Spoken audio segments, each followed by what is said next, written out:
दिशा classes से जुड़े सभी एस्पिरेंट को दिशा क्लासेस की तरफ से हमारा नमस्कार। तो जो लास्ट वीडियो में सबसे बड़ी क्वेरीज थी सिलेबस की, तो सिलेबस सभी सब्जेक्ट का जारी कर दिया गया है।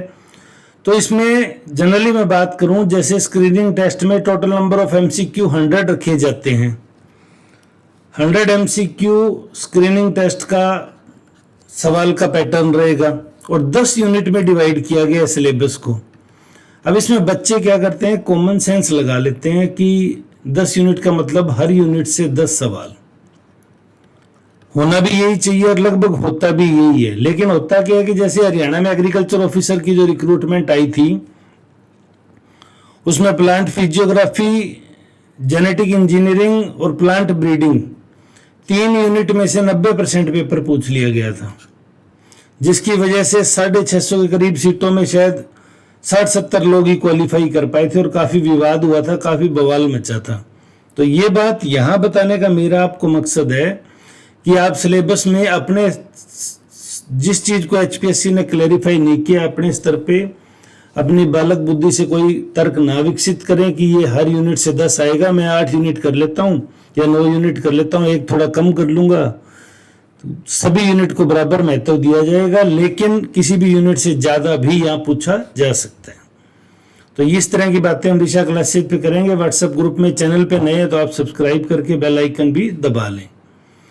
क्या करें क्या ना करें, तो क्या करें में एक तो हड़बड़ाहट बिल्कुल ना करें। फॉर्म भरने की मैंने आपको सबसे पहले कहा था कि फॉर्म के लिए जो आपकी बेसिक डॉक्यूमेंट की रिक्वायरमेंट है, सबसे पहले आप उसको पूरा कीजिए। डॉक्यूमेंट की रिक्वायरमेंट से क्या मतलब है, अगर आप बीसीए, बीसीबी में या ईडब्ल्यूएस में क्वालिफाई कर रहे हैं तो आपका सर्टिफिकेट है वो 6 महीने से ज़्यादा पुराना नहीं होना चाहिए, नया बनवा लीजिए। ज़्यादा टाइम नहीं लगता, चुनावी साल है तो इस बार तो सभी काम फटाफट भी हो रहे हैं। तो सभी डॉक्यूमेंट अच्छे से करें, बाद में किसी प्रकार की हड़बड़ाहट ना छोड़ें। कुछ बच्चों के सवाल आ रहे हैं कि सर अदर स्टेट में मैं थी और वहाँ पे मेरे इतने % मार्क्स है, हरियाणा में अदर स्टेट की एससी, ओबीसी, एसटी सबको जनरल में कंसिडर किया जाएगा। तो जो जनरल का क्राइटेरिया आपको वो फॉलो करना है। अगर वो पूरा करते हो तो आप एलिजिबल हो, अदरवाइज आप एलिजिबल नहीं हो। क्या न करें, तो बहुत सारी जगह से बहुत सारा परचेज मटेरियल ना करें। बिल्कुल भी सिलेक्टेड मटेरियल पढ़ने का ही टाइम बचेगा अब आपके पास। तो इसलिए सिलेक्टेड मटेरियल, जिन बच्चों की तैयारी है, देखिए उनको तो कोई बिल्कुल भी दिक्कत आ नहीं रही है, लेकिन जिन लोगों की तैयारी नहीं है उनको यहाँ दिक्कत आएगी। तो सिलेक्टेड मटेरियल ही आप पढ़ें। थोरोली या बहुत डीपली अगर आप पढ़ना शुरू करेंगे तो आपका सिलेबस डेफिनेटली शुरू हो जाएगा। फिर दूसरा, बच्चों में ये तो एक अच्छी बात मैंने देखी, कोई नए पूरे कोर्स के लिए कोचिंग ज्वाइन करने की बात नहीं कर रहा। कहाँ से तैयारी शुरू करें, टेस्ट सीरीज कौन सी करें। तो देखिए, टेस्ट सीरीज में मैंने आपको पिछले वीडियो में भी एक बात बताई थी कि कई बार कोचिंग की टेस्ट सीरीज को कोचिंग अपने आप को इम्प्रेसिव बनाने के लिए इतना एक्सेसिव हार्ड बना देता है कि हम उसको कैच करने के लिए उतना डीपली पढ़ना शुरू कर देते हैं और हमारा बहुत सारा टाइम और एनर्जी वेस्ट हो जाती है। और वैसे सवाल जनरली आपको परीक्षा में देखने को नहीं मिलते। तो इस चीज़ में बच्चों को सबसे ज़्यादा नुकसान होता है। इसलिए टेस्ट सीरीज कोई ऑथेंटिक जो कोचिंग लंबे समय से चल रही हो, मैं आपको कुछ सुझाव दे सकता हूँ। इसमें सुझाव ये है कि अगर आपका सब्जेक्ट यूजीसी नेट के अंदर है या सीएसआईआर नेट के अंदर है, तो लास्ट 6 क्वेश्चन पेपर जो नेट के हुए हैं आप उनको अच्छे से पढ़िए, अच्छे से तैयार कीजिए। हरियाणा पब्लिक सर्विस कमीशन में असिस्टेंट प्रोफेसर के जो लास्ट 2 पेपर हुए हैं, आप उनको अच्छे से पढ़िए, उनको आप तैयार कीजिए।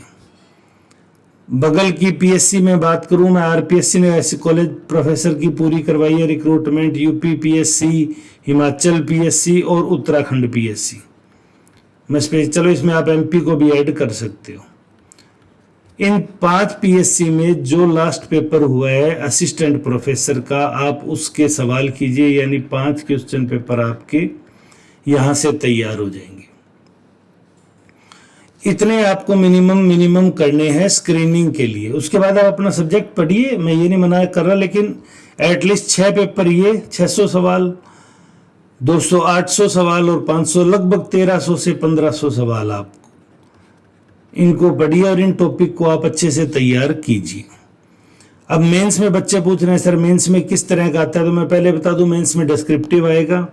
तो इसके लिए 2 यूनिवर्सिटी KUK और MDU रोहतक, इनके जो पेपर हैं स्पेशली पोस्ट ग्रेजुएशन एग्जाम के 2023 के या 2022 के, उनकी भी आप प्रैक्टिस कर सकते हैं। इसके साथ मेंस के लिए आप UPSC में सब्जेक्टिव चल रहा है अभी, RPSC ने तो हटा दिया, लेकिन UPSC का जो सब्जेक्टिव पेपर आता है आपके सब्जेक्ट का, उसमें 10 सवाल 15 सवाल हैं जो वो लास्ट 3 ईयर के, वो आप उनकी राइटिंग स्किल जांच लें, उनको आप अच्छे से लिखें, पढ़ें, अपनी गलतियां देखें, दोबारा लिखें, सुधार करें। ये आप मेंस के लिए अभी कर सकते हैं, लेकिन ध्यान रखिए इस प्री के समुद्र में, स्क्रीनिंग के समुद्र में जो पार होगा वही मेंस लिखेगा। तो कई बच्चे क्या है मेंस के लिए ओवर एक्साइटेड हो जाते हैं और वो सारा फोकस मेंस पे लगा देते हैं कि नेट तो मेरा अभी हुआ है थोड़े दिन पहले, मुझे सारा पेपर आता है, लेकिन जब वहाँ पेपर आएगा तो कई बार मुश्किल की स्थिति बच्चों के लिए हो जाती है। तो मेरा इस मामले में आपको सुझाव है कि आपको ये इतने पेपर मिनिमम लगाने चाहिए। इनमें से कोई पेपर अगर आपको नहीं मिलता तो आप व्हाट्सएप ग्रुप में भी हमसे पूछ सकते हैं। बाकी गूगल की दुनिया में सभी कुछ उपलब्ध है, ज़्यादा इसमें परेशान होने की ज़रूरत नहीं है।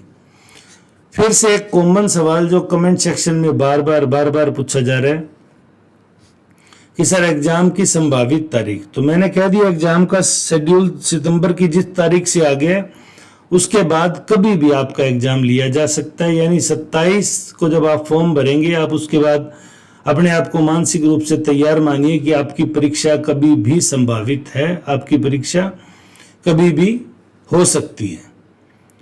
एग्जैक्ट डेट मैंने कहा, जैसे एग्जैक्ट सिलेबस आने के बाद मैं आपसे ये बात कर रहा हूँ, एग्जैक्ट डेट आने के बाद बात करेंगे। अब कुछ बच्चों का ये जो कल HTET और सेट की वैलिडिटी बढ़ने का, जो स्टेट का पहले STET के नाम से हुआ करता था, स्टेट टीचर एलिजिबिलिटी टेस्ट, अब हरियाणा टीचर एलिजिबिलिटी है, इसकी लाइफ टाइम वैलिडिटी कर दी। कुछ बच्चों का आ रहा है कि सर हमारी क्या गलती है, UGC का पेपर अगर रद्द हो गया था तो उसमें हमारी कोई गलती नहीं है। तो देखिए ये बात आपकी जायज़ है काफ़ी हद तक, लेकिन अंतिम फैसला है वो HPSC को करना है। HPSC को अभी है सरकार निर्देशित कर सकती है, जैसे हरियाणा सर्विस HPSC की जो PGT रिक्रूटमेंट के लिए आपने देखा आज HPSC ने जो कल अमेंडमेंट हुआ उसके संदर्भ में एक नोटिफिकेशन जारी कर दिया। तो यानी अगर सरकार करना चाहे, करना कुछ नहीं है, सरकार अगर चाहे तो ये कह सकती है कि एग्जाम इंटरव्यू कंप्लीट होने के बाद ये जो जून में जो अपीयर हुए हैं उनको एग्जाम्पशन दिया जा सकता है अगर देना चाहे।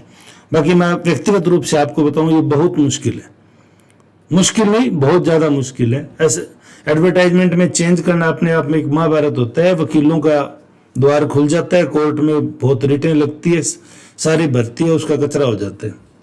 तो आपको इस चीज़ का थोड़ा ध्यान रखना है। फिर भी कोई इन्फॉर्मेशन आएगी मैं बताऊंगा। मैं ये नहीं कहता कि मेरे HPSC में सभी लोग मेरे बेहद निजी हैं और वो मुझे तुरंत जानकारियां देते हैं, लेकिन हाँ जहाँ से जेन्युइन जानकारी आती है अगर आपको बताने लायक होती है तो मैं दिशा क्लासेज के YouTube चैनल पे आपसे शेयर कर लेता हूँ। फिर भी आपकी कोई क्वेरीज है तो आप कमेंट सेक्शन में पूछ सकते हैं। उम्मीद है आपके पिछले वीडियो में पूछे गए सवालों के काफ़ी के जवाब आपको मिले होंगे। फिर भी आपके मन में कोई क्वेरीज है तो आप कमेंट सेक्शन में ज़रूर पूछें। चैनल पर नए हैं तो सब्सक्राइब करके बेल आइकन दबा लें ताकि आगामी वीडियो का नोटिफिकेशन सबसे पहले आपको मिल सके। वीडियो में अंत तक जुड़े रहने के लिए धन्यवाद। आपका दिन शुभ हो।